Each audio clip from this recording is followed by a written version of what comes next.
من این آزمون انطالیه را از راهبری الیمپیادا فهمیدم.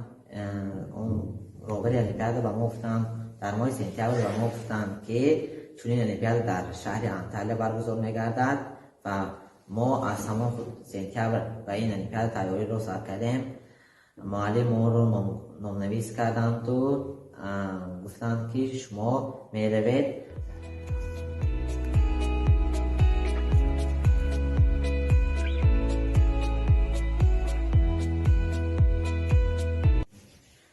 دو مثالی که در آنجا به من نافهمه بودند.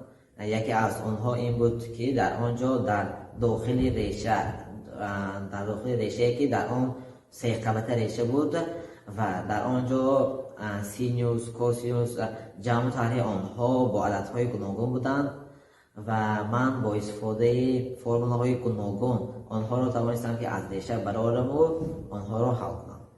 و دومین مثالی که به من نافهمه بودند، اینها کمتر منطق را طلب میکردند.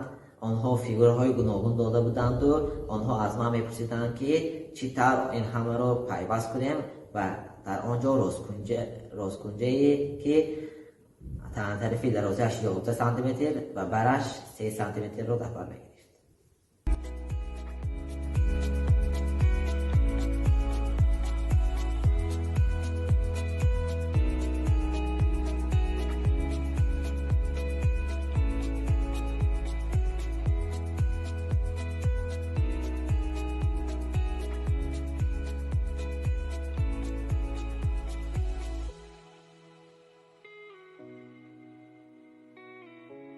After putting any symbol instead of this equation, we can find our t's, and after finding t, we can put instead of this equation.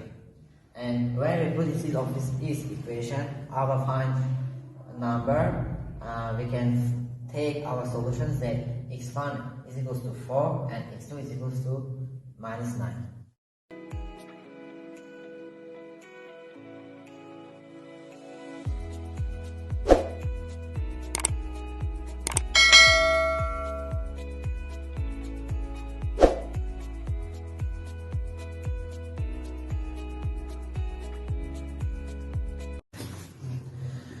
وقتی که من به این لیتسей آمدم، یگانه شخص، یگانه طلبه‌ای که به من معقول شد، یگانه طلبه‌ای که بسیار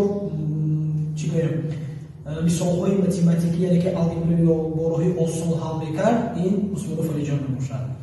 اون کس به من یکچند سوال‌ها رو میداد. برای حل کردن مسئله‌ها یکچند سوال‌ها میداد، من حرکت می‌کردم که با اون هر یک سوال‌ها جواب دهم. و من دیدم که در بین یکچند طلبه‌ها این اصلا بهترین بود. که خانشش هم دست، کارکنی مثال‌هاش هم دست. برای همین این شخص رو من به المپیادی بین‌المللی آماده ساختم.